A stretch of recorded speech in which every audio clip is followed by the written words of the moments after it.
I never thought babysitting could change my life. But that night, something happened, something I never saw coming. It started with a simple favor. My friend Lisa had an important work event, and her usual babysitter had canceled at the last minute. She was frantic, and I couldn't say no.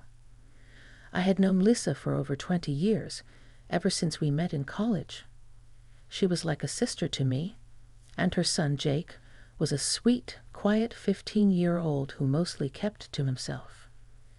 "It's just for a few hours," Lisa had said over the phone. "He'll probably stay in his room the whole time. You won't even know he's there." I laughed. "Don't worry, Lisa. I've got it covered." I arrived at Lisa's house just before sunset. It was a warm spring evening, and the golden light stretched lazily across the quiet suburban street. Her home was a beautiful 2-story house with a white picket fence and a porch swing that creaked gently in the breeze. It felt welcoming, familiar. Lisa was already dressed in an elegant black dress, her hair pinned up as she rushed around gathering her things. "You're a lifesaver, Anna," she said, pressing a quick kiss to my cheek before grabbing her purse. "There's leftover lasagna in the fridge if you get hungry. And Jake, well, you know how he is. He'll probably stay in his room all night." "No problem," I assured her. "Go, have fun. Everything will be fine." With one last grateful smile, Lisa hurried out the door, leaving me alone in the big, quiet house. I made myself comfortable on the couch, flipping through the channels, the soft hum of the television filling the space. True to Lisa's prediction, Jake was nowhere to be seen.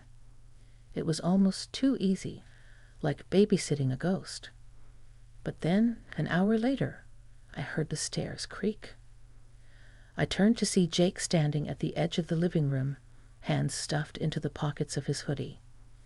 His dark hair fell over his eyes, and there was an uncertainty in his expression, like he was debating whether or not to speak. "Hey, kiddo," I said warmly, setting the remote down. "Everything okay?" He nodded but didn't move. "Yeah, just. Couldn't sleep." I gestured to the couch. "Want to watch something with me?" Jake hesitated for a moment before stepping forward and sinking onto the far end of the couch. I handed him the remote.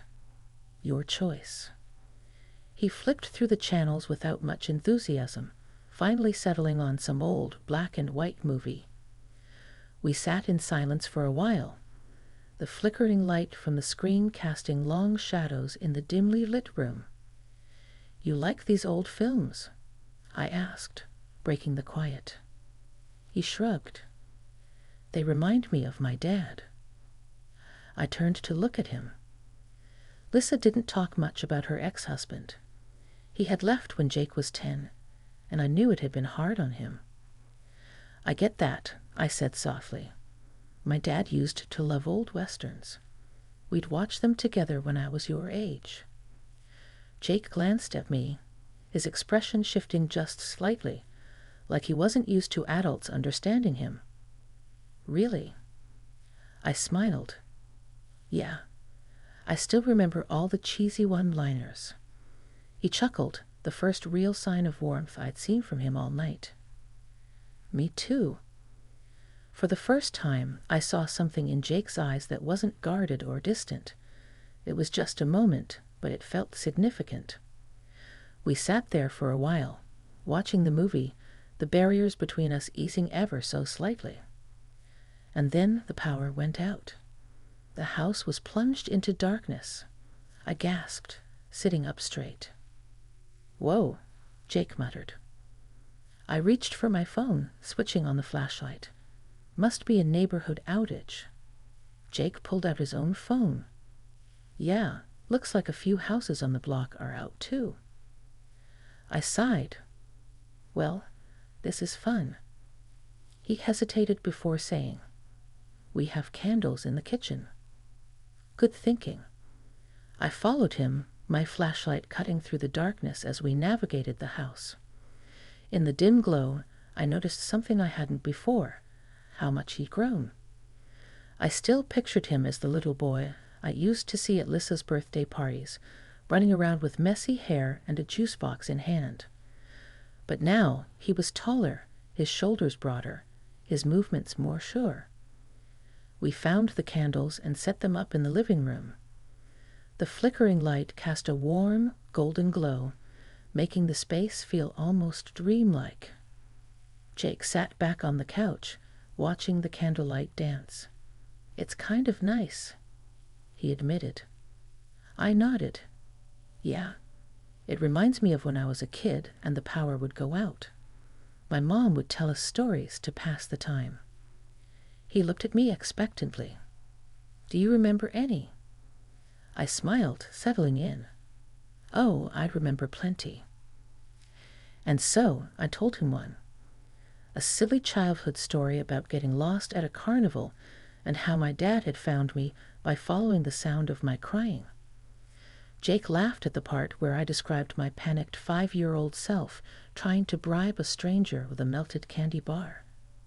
It felt easy, natural. Then there was a long stretch of silence, the kind that wasn't awkward, just thoughtful.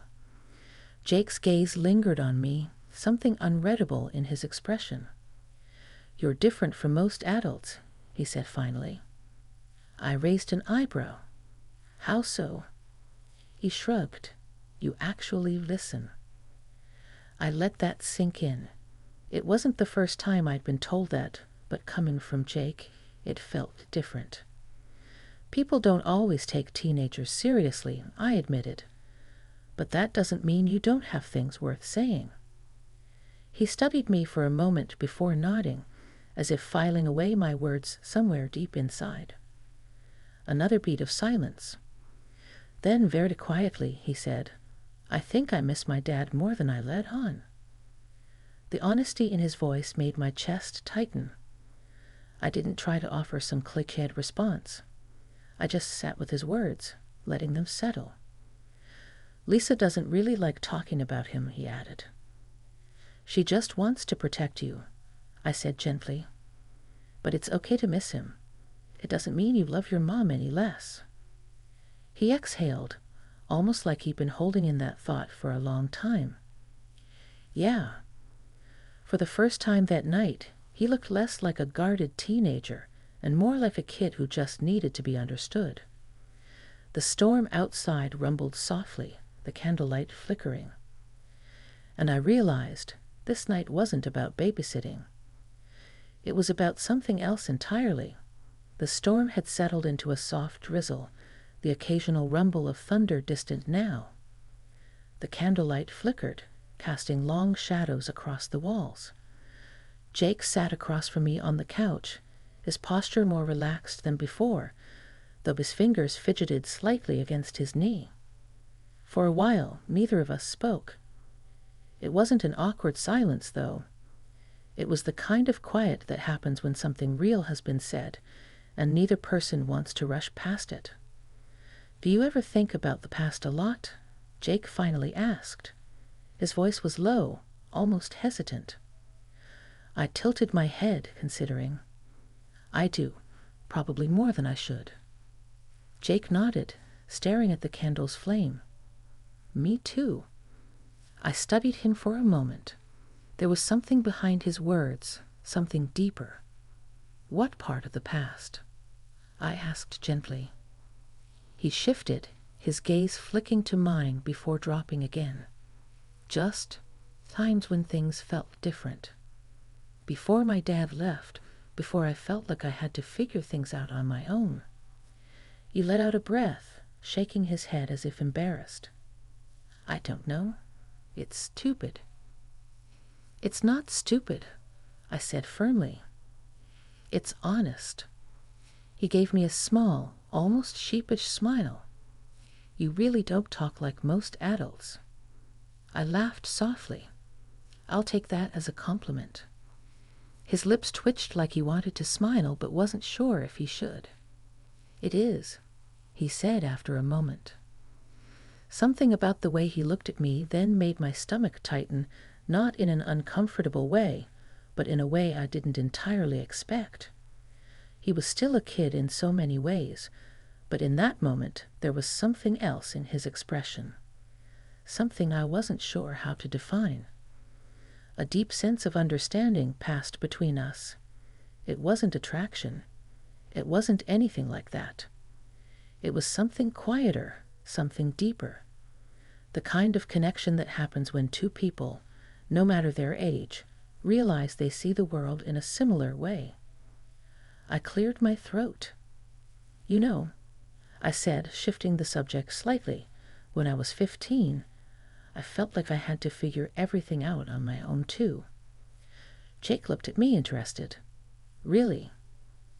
I nodded. Yeah. My mom worked long hours, my dad had passed away, and I always felt like I had to be strong for her. I didn't want to burden her with my feelings, so I kept them all inside. Jake was quiet for a moment. Then he said, "That's how I feel." I reached for my glass of water, taking a slow sip before saying, "You don't always have to carry things alone, Jake. I know your mom loves you, even if she doesn't always say things the way you need to hear them." He exhaled, nodding slowly. "Yeah, I know." Silence stretched between us again, but this time it felt heavier. The rain outside had slowed to a faint drizzle, the candlelight still swaying gently in the darkness. Then his voice came softer this time. "I like talking to you." I smiled, feeling a warmth in my chest. "I like talking to you too, kiddo." For the first time since I'd arrived, he truly smiled. A real, genuine, unguarded smile. And I realized that this night, this unexpected moment, was something neither of us would forget. The soft glow of morning crept through the living room window, casting long golden streaks across the floor. The rain had finally stopped sometime during the night, leaving behind the fresh scent of damp earth and pine. I stretched slightly, feeling the stiffness in my shoulders from having dozed off on the couch. Jake was still asleep, curled up under a blanket on the opposite end. His face looked peaceful, his usual guarded expression softened in sleep. I couldn't help but smile. Something about last night had shifted things, not just for him, but for me too. I had always thought of myself as someone who had everything figured out, someone who had learned all of life's lessons. But sitting there, talking to a 17-year-old boy about loneliness, about expectations, about the weight we carry in silence, I realized I still had things to learn. A soft knock at the door made me sit up. It was early, too early for anyone else to be visiting. Jake stirred slightly but didn't wake. I quickly padded over and opened the door. It was Melanie. Her face looked tired, drawn. Her dark hair was pulled into a messy bun, and she clutched her purse strap with both hands. "Hey," she said, her voice thick with exhaustion. "Is everything okay?" I nodded. "Yeah, everything's fine." Her shoulders slumped slightly with relief, but there was something else in her eyes, something I couldn't quite place. "Can I come in?" she asked softly. I stepped aside, letting her enter. She glanced toward the couch, her eyes landing on Jake. A flicker of emotion crossed her face. "He looks peaceful," she murmured. I smiled. "He is." She exhaled slowly. "I don't know how to talk to him anymore," she admitted. "Every time I try, it feels like I'm failing. Like I'm just making things worse." I hesitated before speaking. "He loves you, you know." Melanie let out a breathless laugh. "Yeah, well, he has a funny way of showing it." I walked over to the small table and picked up my half-finished cup of tea from last night. The warmth had long since faded, but I held it between my hands anyway. "He's hurting," I said gently.